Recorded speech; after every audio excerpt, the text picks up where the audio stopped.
기도의 목적은 중요합니다. 열심히 기도하는 것도 중요하지만 왜 기도를 하는지가 더 중요하기 때문입니다. 기도의 목적은 기도 응답이 아니라 아버지 하나님과의 올바른 인격적 관계입니다. 그러므로 내 뜻, 내 욕심, 내 영광을 위한 내 기도문이 아니라 하나님의 나라와 뜻, 하나님의 거룩, 하나님의 영광을 위한 주기도문을 드려야 합니다. 그리고 기도의 대상도 분명해야 합니다. 저와 여러분은 하나님 나라의 하나님의 자녀가 되었기 때문에 반드시 하늘에 계신 우리 아버지께 기도드려야 합니다. 하늘에 계신 아버지는 전능하시고 전지하시고 그리고 영원하십니다. 오늘은 하나님 나라 기도 5번째, 그리고 기도의 대상 2번째 시간입니다. 우리의 기도를 받으시는 하나님은 하늘에 계시지만 그분이 또한 우리의 아버지가 되신다는 말씀으로 하나님의 말씀을 듣고자 합니다. 마태복음 6장 9절입니다. 같이 읽습니다. 그러므로 너희는 이렇게 기도하라. 하늘에 계신 우리 아버지여. 하늘에 계신 전능하시고 전지하시고 영원하신 분이 여러분 우리 옆집 아저씨면 우리는 기도를 다시 생각해 보아야 합니다. 옆집 아저씨가 기분이 좋으시면 우리는 기도의 응답을 받을 수 있지만 만약 옆집 아저씨가 옆집 아줌마와 싸워 기분이 좋지 않으면 아무리 우리가 간절히 기도해도 응답을 받지 못할 수도 있습니다. 한마디로 불안합니다. 내가 옆집 아저씨께 기도를 해도 되는지, 또한 내 기도를 듣고는 계시는지, 아니면 내 기도에 관심은 있으신지 항상 불안하고 걱정이 될 것입니다.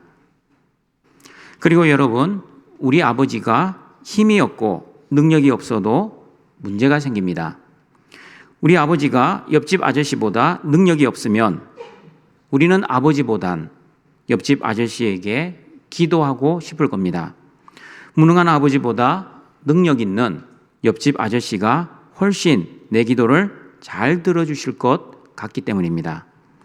그러므로 여러분, 전능하시고 전지하시고 영원하신 하늘에 계신 분이 저와 여러분의 아버지가 되어 주신다는 사실에 우리는 정말 감사를 드려야 합니다. 만약 그 하나님이 나와 아무런 관계없는 분이라면 그 전능하신 하나님이 나를 혹시나 싫어하신다면 정말 큰일이 날 것입니다. 내가 하고 싶은 일마다 방해를 받을 것이고 내가 바라는 일은 절대 일어나지 않을 것이고 그리고 내가 원하는 일마다 힘들어질 수 있습니다. 한마디로 말하면 만사가 꼬이고 고통 가운데 늘 힘들게 살 가능성이 있습니다. 그러므로 하늘에 계신 전능하시고 전지하시고 영원하신 하나님이 나의 아버지가 되신다는 것은 기쁜 소식, 복음입니다. 왜냐하면 원래 우리의 아버지는 하늘 아버지가 아니었기 때문입니다. 원래 우리 아버지가 어떤 아버지였는지 요한복음 8장 44절 말씀 읽어봅니다. 너희는 너희 아비 마귀에게서 났으니 너희 아비의 욕심대로 너희도 행하고자 하느니라.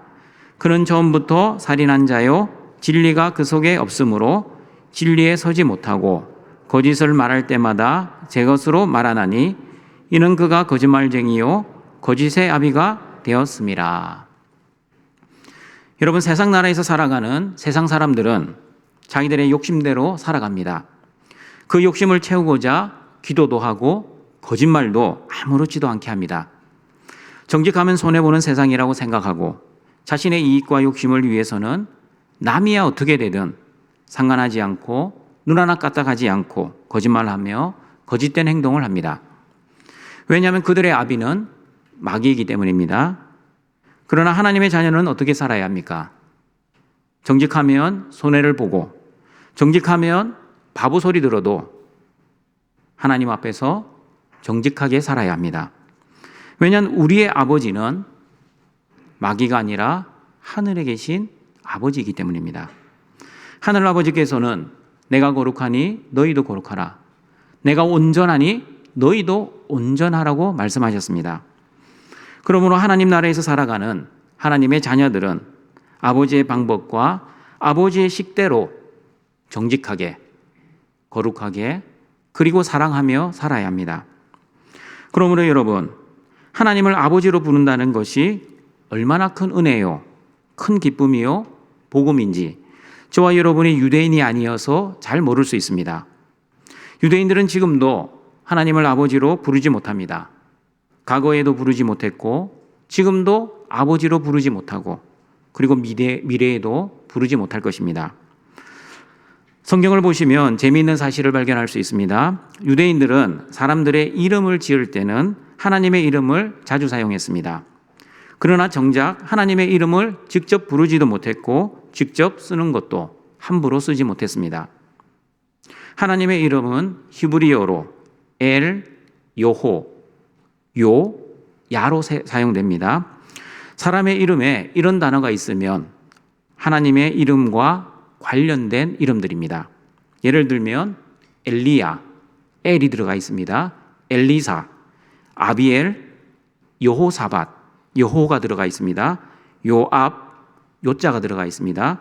아비야, 야자가 들어가 있습니다.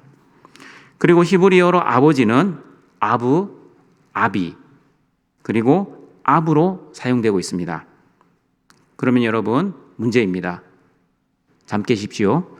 요압이라는 이름은 무슨 뜻인 것 같습니까? 요압. 제가 힌트를 다 드렸습니다. 하나님의 이름인 요라는 단어와 아버지라는 단어 압의 합성어입니다. 그러면 요압은 하나님은 아버지다라는 뜻입니다. 그러면 여러분, 아비야는 무슨 뜻일까요? 아버지라는 압이라는 단어와 하나님의 이름인 야의 합성어입니다. 그러므로 아비야는 하나님은 나의 아버지이십니다 라는 뜻입니다.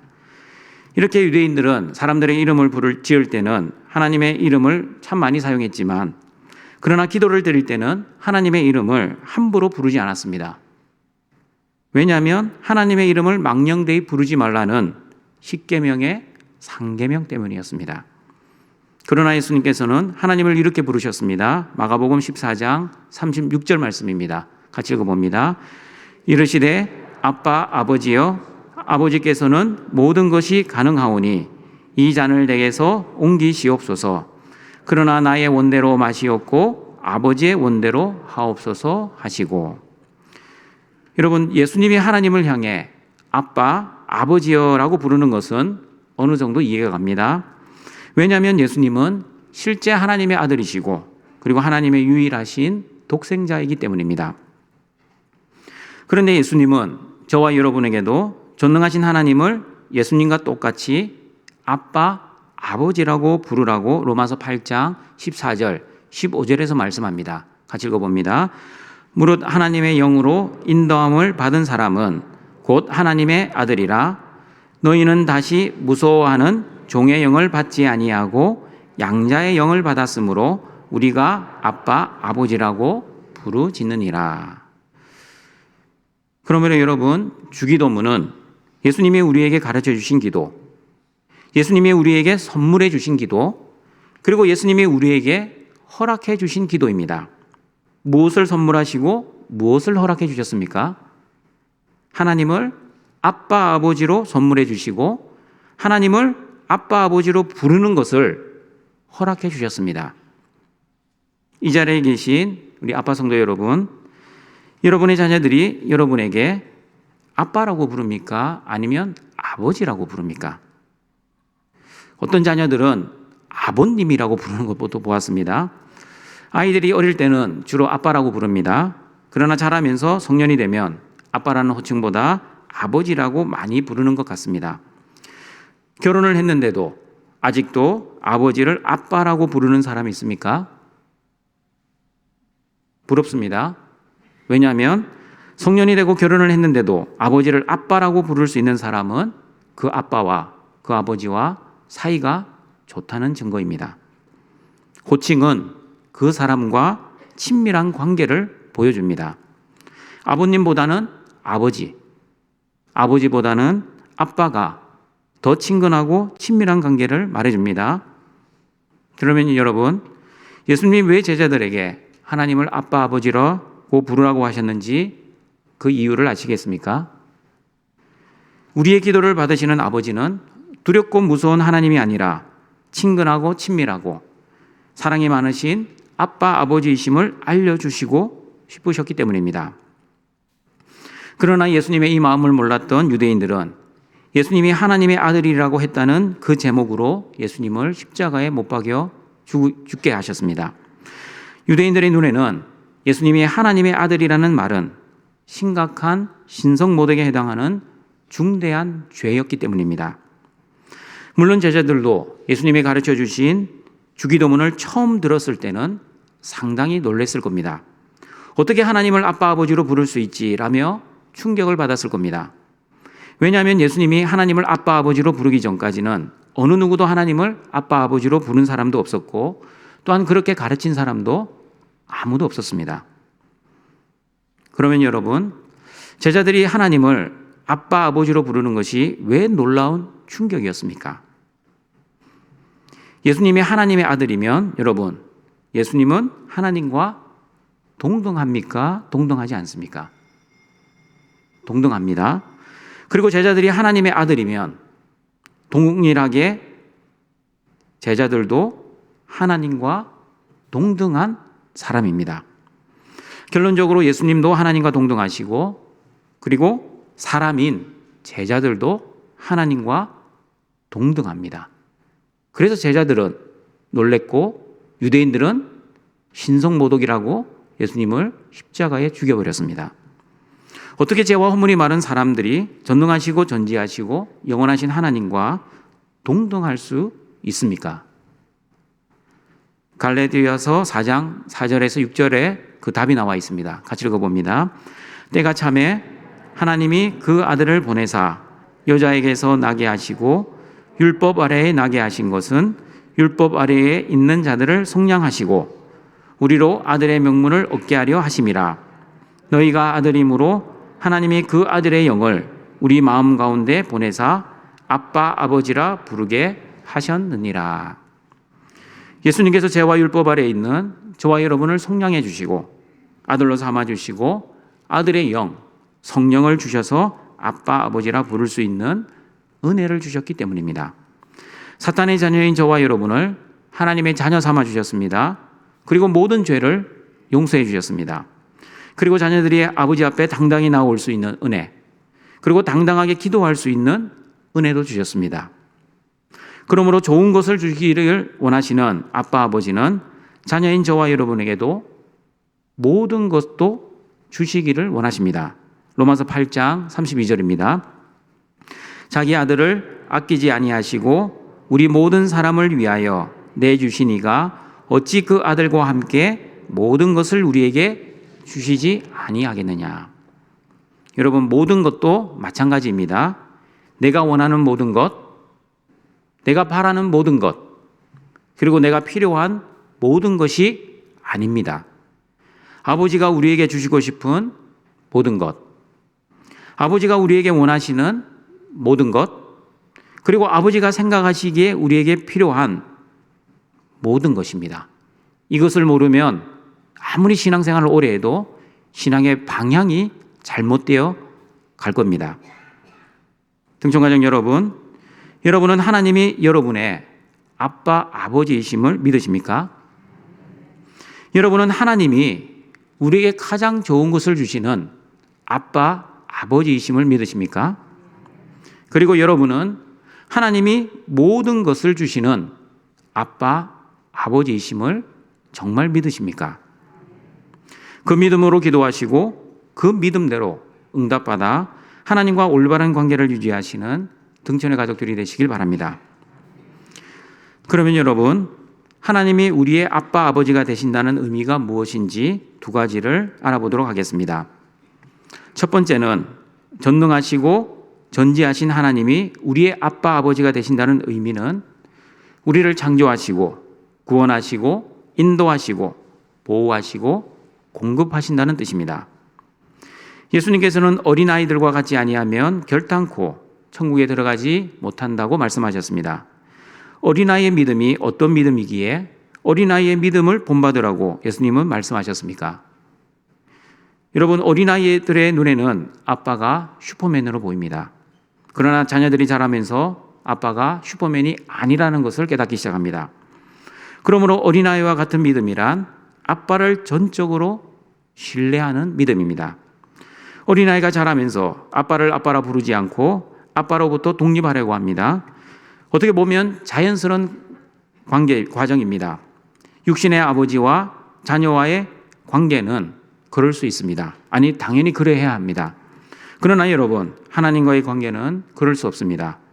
영적 아이에서 영적 어른으로 자라면 자랄수록 더욱 아버지와의 관계가 돈독해지고 친밀해지고 그리고 신뢰가 깊어져야 합니다. 현실의 환경도 아버지와의 관계에 영향을 미칠 수 없습니다. 그리고 현실의 고난도 아버지의 믿음에 영향을 미칠 수 없습니다. 그리고 어떠한 현실의 고통도, 심지어 고난도, 심지어 죽음도 아버지와의 사랑의 관계에 아무런 영향을 미칠 수 없습니다. 왜냐하면 아버지의 사랑과 아버지의 능력으로 우리를 끝까지 사랑하시고 우리를 인도하시고 보호하시고 공급하시기 때문입니다. 신명기 1장 30절, 31절 말씀입니다. 같이 읽어봅니다. 너희가 먼저 가시는 너희의 하나님 여호와께서 애굽에서 너희를 위하여 너희 목전에서 모든 일을 행하신 것 같이 이제도 너희를 위하여 싸우실 것이며 광야에서도 너희가 당하였거니와 사람이 자기의 아들을 안는 것 같이 너희 하나님 여호와께서 너희가 걸어온 길에서 너희를 안으사 이곳까지 이르게 하셨느니라 하나. 사람들은 이렇게 말을 합니다. 자기가 잘나고 똑똑하고 자기가 능력이 많아서 여기까지 살아왔다라고 말을 합니다. 내가 노력하고 수고해서 이렇게 살고 있다고 착각을 합니다. 그러나 여러분, 성경은 그렇게 말씀하지 않습니다. 하나님이 친히 저와 여러분을 안아서 오늘 이곳까지, 오늘 이 자리까지 이르게 하셨다라고 말씀합니다. 바울의 고백처럼 나의 나 된 것은 전적인 하나님의 은혜라고 그래서 우리는 고백해야 합니다. 아버지께서 애굽에 10가지 재앙을 내려주심으로 이스라엘 백성들을 구원해 주셨고 광야에서도 만나와 메추라기로 먹이시고 구름 기둥과 불 기둥으로 낮에는 뜨거운 태양으로부터 보호해 주시고 밤에는 추위로부터 보호해 주시고 또한 반석에서 물을 내시어 먹여 주셨습니다. 그러므로 신명기 29장 5절 6절을 보시면 광야의 기적, 이스라엘 백성들이 광야에서 어떻게 살았는지 이렇게 말씀합니다. 같이 읽어봅니다. 주께서 40년 동안 너희를 광야에서 인도하게 하셨거니와 너희의 몸에 옷이 낡아지지 아니하였고 너희 발의 신이 헤어지지 아니하였으며 너희에게 떡도 먹지 못하며 포도주나 독주를 마시지 못하게 하셨음은 주는 너희의 하나님 여호와이신 줄을 알게 하려 하심이니라. 여러분, 이스라엘 백성들이 광야 생활을 하면서 옷이 낡아지지 않고 신발이 헤어지지 않았다는 사실은 우리 성도들이 잘 알고 있습니다. 그러나 여러분, 숫자 2번 보셨습니까? 두 번째 광야의 기적은 조금 이상해 보입니다. 어떻게 이스라엘 백성들이 떡도 먹지 못하고 포도주와 독주를 마시지 못한 것이 광야의 기적입니까? 상식적으로 생각하면 떡도 배 터지게 먹어야 하고 포도주와 독주도 풍성하게 쌓아놓고 떨어지지 않게 먹어야 그게 광야의 기적 아닙니까? 이 말씀을 표면적으로만 보면 떡, 포도주, 독주를 마시지 못한 것은 복이 아니라 마치 저주처럼 보입니다. 그러나 여러분, 하나님의 자녀들은 광야에서 하나님의 인도와 보호와 공급하심의 은혜로 설령 떡을 못 먹어도 포도주나 독주를 마시지 못해도 하나님의 도우심으로 은혜로 잘 살았다는 뜻입니다. 아버지 되시는 하나님께서 아버지의 방법, 즉 만나와 메추라기로 먹이시고 입히시고 반석의 물로 마시게 하셨다는 뜻입니다.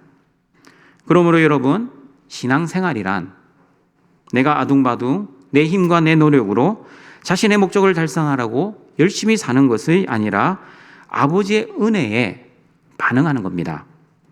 아버지의 사랑에 찬양하는 것, 아버지의 은혜에 감사하는 것, 그리고 아버지의 인도하심에 기뻐하는 것입니다. 아버지께서 베풀어 주신 그 크신 사랑과 은혜에 감사와 기쁨과 찬양으로 반응하시고 그 아버지께 기도로 반응하시는 우리 등촌의 가족들이 되시길 바랍니다. 두 번째, 전능하시고 전지하신 하나님이 우리의 아빠 아버지가 되신다는 의미는 아버지가 자녀들을 훈련도 하시고 징계도 하신다는 뜻입니다. 신명기 8장 2절 6절입니다. 같이 읽어봅니다.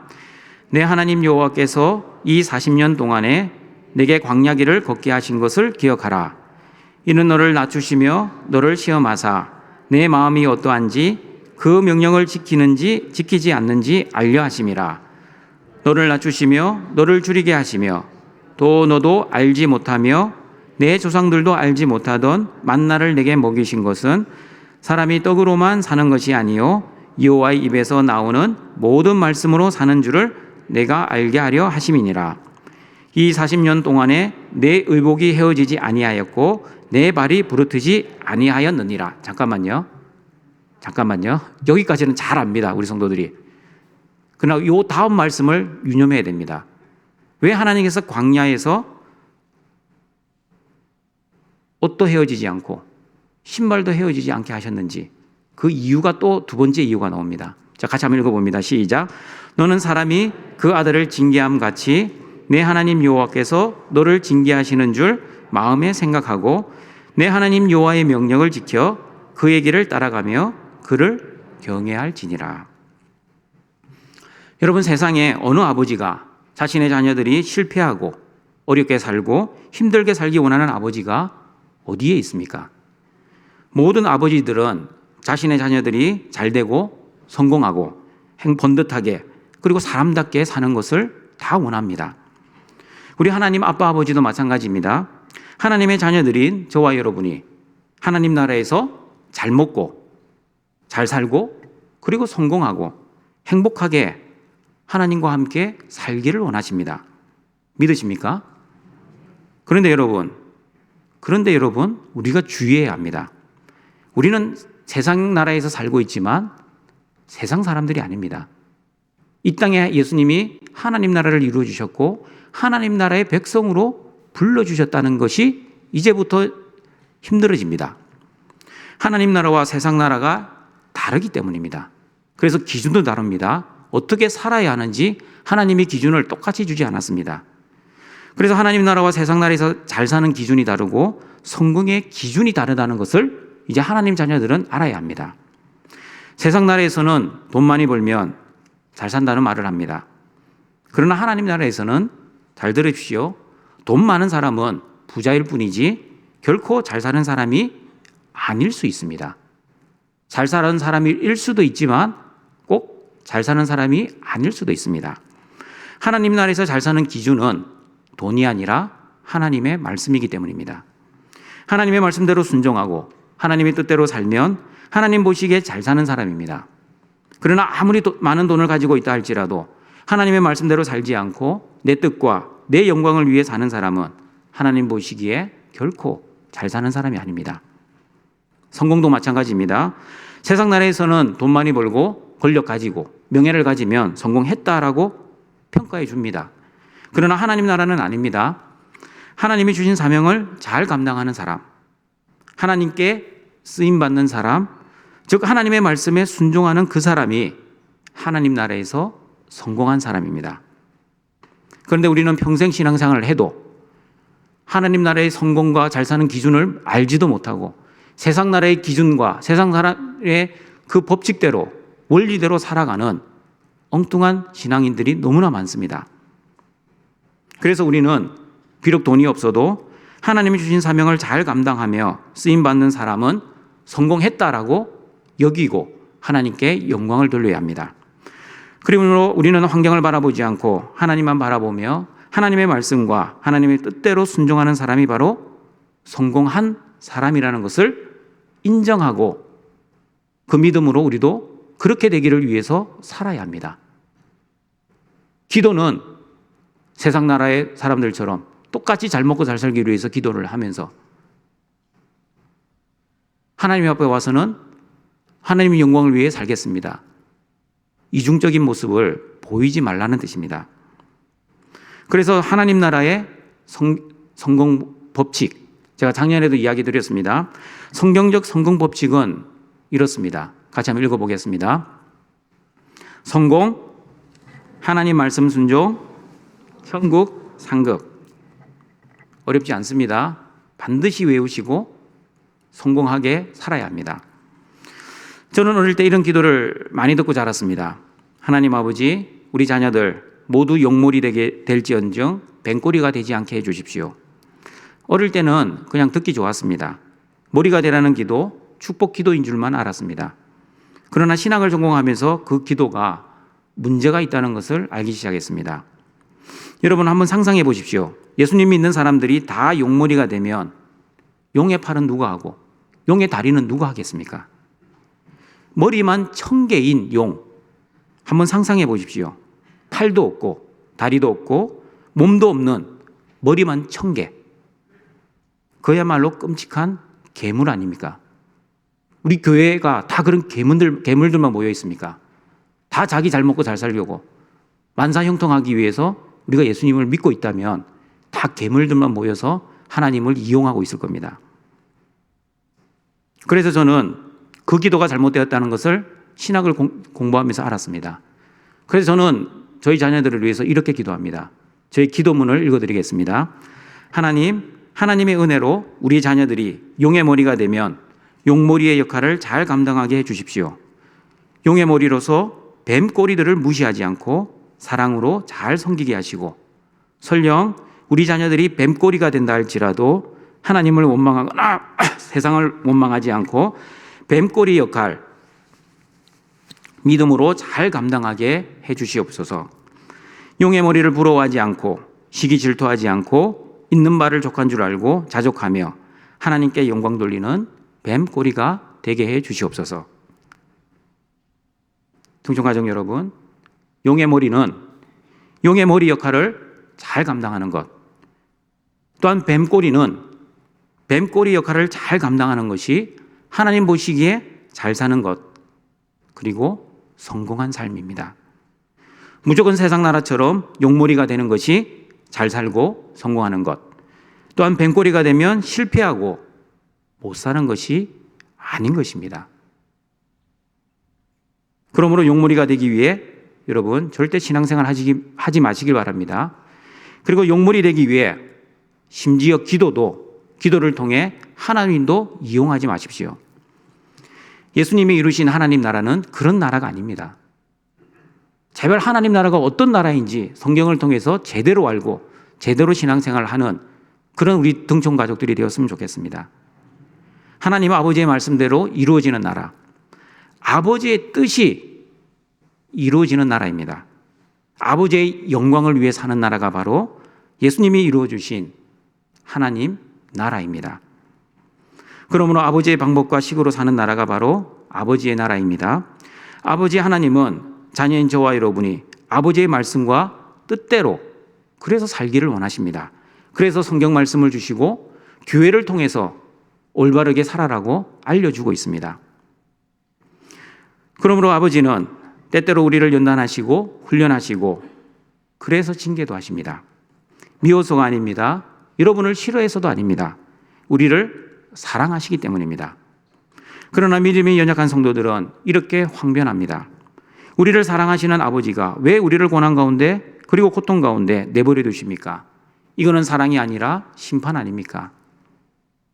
등촌가족 여러분, 우리 성도들이 저에게 이렇게 고백을 한 적이 있습니다. 목사님, 제가 조금 능력이 있었다면 우리 자녀들이 이렇게 힘들게 사는데 조금이나마 도움이 될 텐데 힘들어하는 자녀들에게 도움을 주지 못해 부모로서 참 미안합니다. 저는 그 부모님의 말씀을 듣고 저도 같이 하나님께 이렇게 기도했습니다. 하나님, 육신의 아버지는 능력이 한계가 있습니다. 전능하신 하나님께서는 이 자녀들을 도와주시면 참 좋겠습니다. 제발 우리 자녀들이 힘들지 않도록 은혜를 베풀어 주시옵소서. 그런데 여러분, 목사가 기도했음에도 불구하고 시간이 지나도 기도 응답이 이루어지지 않았습니다. 자녀들의 삶은 전혀 개선되지 않았습니다. 오히려 더 힘들어졌습니다. 마침내 모든 것을 포기할 상태까지 이르게 되었습니다. 그때 저는 다시 하나님께 이렇게 기도했습니다. 하나님, 사랑하는 자녀들에게 이렇게까지 하셔야 속이 후련하시겠습니까? 왜 우리의 기도에 응답을 하지 않습니까? 그 기도를 드리고 있는데 문득 이런 생각이 들었습니다. 육신의 아버지는 도와주고 싶어도 능력이 없어 못 도와주고, 전능하신 아버지 하나님은 도울 능력이 있으신데 왜 도와주지 않으실까?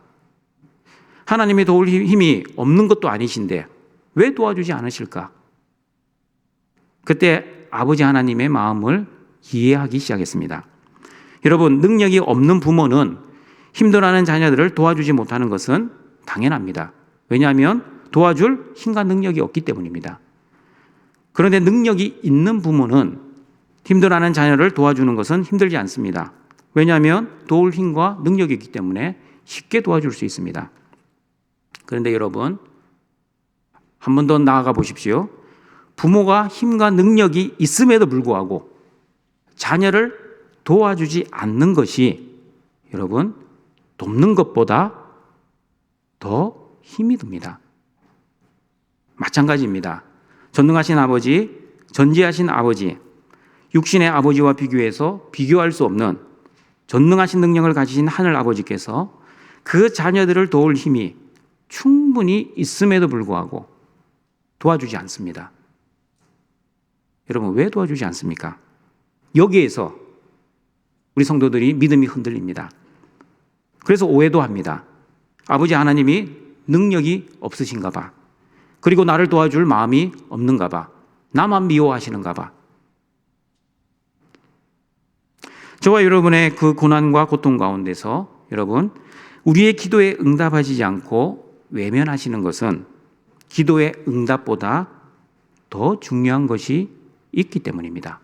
이걸 아셔야 합니다. 그것이 바로 우리가 이해하지 못하는 아버지의 연단, 아버지의 훈련, 그리고 아버지의 징계 때문입니다. 사랑하시는 자녀들을 아버지의 자녀답게 키우고 싶은 아버지의 거룩한 욕심 때문입니다. 그러므로 히브리서 12장 6절 8절에서 이렇게 말씀합니다. 같이 읽어봅니다. 주께서 그 사랑하시는 자를 징계하시고 그가 받아들이시는 아들마다 채찍질 하심이라 하였으니 너희가 참음은 징계를 받기 위함이라. 하나님이 아들과 같이 너희를 대우하시나니 어찌 아버지가 징계하지 않는 아들이 있으리요? 징계는 다 받는 것이거늘 너희에게 없으면 사생자요 친아들이 아니니라. 저와 여러분이 아버지의 아들이기 때문에, 다시 말하면 사생자도 아니요, 그리고 옆집 아들도 아니기 때문에 훈련도 받고 연단도 받고 심지어 징계도 받습니다. 징계를 받으면 여러분, 어느 누구도 좋아하지 않습니다. 그 순간에는 힘들고 아픕니다. 그리고 고통스럽습니다. 그리고 우리 마음에는 아버지께 서운한 마음도 듭니다. 저도 듭니다. 그러나 참고 인내하며 훈련을 잘 받으면 영적 아이에서 영적 어른으로 자라갑니다. 믿음의 성장이 있습니다. 그리고 믿음이 성숙되고 영적 어른으로 자라가면 왜 아버지가 우리를 훈련하시고 연단하시는지 그 아버지의 마음을 조금씩 알아가기 시작합니다. 영적 어른이 되면, 영적 아이들 때는 절대 이해할 수 없습니다. 영적 어른이 되면 하나님이 우리를 미워해서 또는 우리를 싫어하셔서가 아니라 하나님이 우리를 사랑하셔서 이런 고난과 고통을 주셨다는 것을 고백하게 됩니다. 그러나 영적 아이는 절대 고백할 수 없습니다. 징계를 받을 때는 왜 우리에게 이런 징계를 하시나 이해가 되지 않습니다. 그래서 하나님께 원망과 불평도 생기기도 합니다. 그래서 마음도 서운하기도 하지만 징계 이후에 영적으로 성숙되고 나면 그 징계가 사랑의 책찍이었다는 것을 고백하게 될 것입니다. 우리의 아버지는 그 자녀들이 쉬운 길, 넓은 문, 다시 말하면 우리가 요구하는 대로 다 기도에 응답하지 않으시고 때로는 우리를 어려운 길, 좁은 문, 다시 말하면 연단과 훈련, 심지어 징계를 해서라도 아버지가 어떤 아버지이시며 아버지가 주시고 싶은 것이 무엇인지 알려주시는 아버지이십니다. 그러므로 기도를 통해 아버지의 마음, 아버지의 사랑, 아버지의 은혜를 더욱더 알아가시어 하나님과 더욱 친밀한 관계를 유지하시는 등촌의 가족들이 되시길 바랍니다. 말씀을 정리하도록 하겠습니다. 주기도문은 예수님이 우리에게 가르쳐 주신 기도, 그리고 우리에게 하나님을 아빠 아버지로 선물해 주시고, 그리고 아빠 아버지로 부르라고 허용해 주신 기도입니다. 그러므로 하늘에 계신 전능하시고 전지하시고 영원하신 아버지가 우리의 아빠 아버지가 되신다는 것은 기쁜 소식, 복음입니다. 우리의 아빠 아버지는 우리 자녀들에게 좋은 것을 주시는 아빠 아버지, 그리고 예수님의 생명까지 주신 아빠 아버지는 우리 자녀들에게 모든 것을 주시는 아버지이십니다. 하나님이 우리의 아빠 아버지가 되시기 때문에 아빠 아버지는 자녀인 저와 여러분을 창조하시고 구원하시고, 그리고 보호하시고 인도하시고 공급하십니다. 그리고 아빠 아버지는 우리에게 모든 것을 주실 능력이 있는 분이시지만 때로는 사랑하는 자녀들에게 훈련과 연단, 심지어 징계까지 하십니다. 왜냐하면 우리가 이해할 수 없지만 자녀를 방임하시지 않으시고 끝까지 사랑하시기 때문입니다. 그러므로 기도의 목적은 기도 응답이 아니라 아빠 아버지와의 사랑의 관계, 친밀한 관계가 깊어지는 것입니다. 훈계와 징계가 있을지라도 기도를 통해 아버지의 마음을 알아가시고 영적 어린아이에서 영적 어른으로 믿음이 성장하여 아버지와의 관계가 회복되시고 아버지와의 관계가 더욱 성숙되시길 바랍니다. 가장 좋은 것을 주시는 아빠 아버지, 모든 것을 주시기를 원하시는 아빠 아버지께 기도하며 아버지와 올바른 관계 속에서 올바른 신앙생활을 하여 하나님께 영광을 돌리시는 등촌의 가족들이 되시길 주님의 이름으로 축원합니다. 하늘에 계신 우리 하나님 아버지, 하나님의 자녀들이 하나님께 영광을 돌리고자 십자가 앞에 나와왔습니다. 우리의 예배를 받아 주시옵소서. 예수님이 제자들에게 가르쳐 주신 주기도문을 통해 우리의 기도의 대상이 되시는 하늘아버지에 대해 배웠습니다. 우리를 창조하시고 구원하시고 인도하시고 보호하시고 공급하시는 하늘에 계신 아버지를 아빠 아버지로 부를 수 있게 하시고 그 자녀들에게 또한 가장 좋은 것, 모든 것을 주시는 아버지를 신뢰하며 기도할 수 있게 하시니 감사드립니다. 또한 자녀들을 사랑하시는 아버지께서는 자녀들을 연단하시고 훈련하시고 때로는 우리의 머리로는 도저히 이해할 수 없지만 징계도 하셔서 우리를 끝까지 사랑하시는 아버지의 그 크신 은혜에 감사드립니다. 아버지의 사랑에 늘 감사를 드리는 등촌의 가족들 되게 하여 주시옵소서. 예수님의 이름으로 기도드립니다. 아멘.